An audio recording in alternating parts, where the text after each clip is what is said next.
A great new book that I'd recommend to you is Ring of Steel by Alexander Watson, that discusses the developments on the home front in Germany and Austria-Hungary that led to their collapse that ended World War I.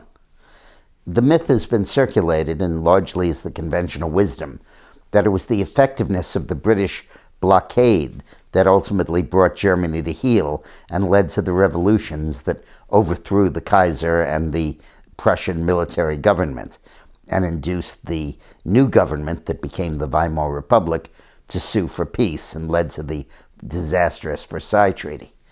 The facts are a little different. The blockade was significant, but it was hardly lethal. Germany was doing all right under the blockade, even though there were bread shortages and serious inconveniences, and even in some parts of Germany, starvation.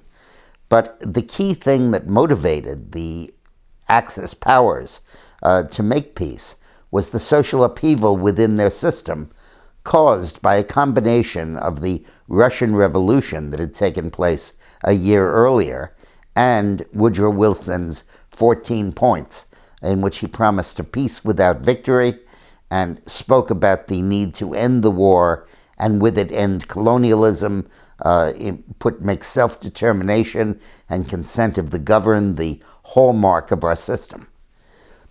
Germany had been in the throes of a social revolution for 100 years prior to World War I. In 1848, there was a major attempt to make Germany into a full-scale Western democracy that the Prussian regime, led by Bismarck, repressed, and led to a three-quarters of a century of aristocratic domination by the Junker military class that ran Prussia.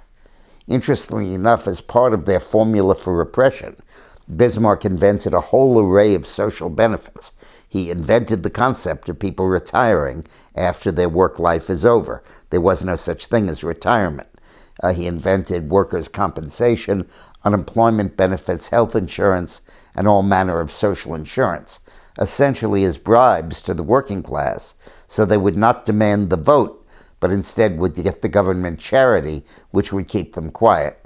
But festering beneath it was a large left-wing constituency of communists, socialists, and social democrats that were demanding a widespread franchise on the basis of one man, one vote. When the war came, they put aside their leftist leanings and their populist demands and backed the war effort.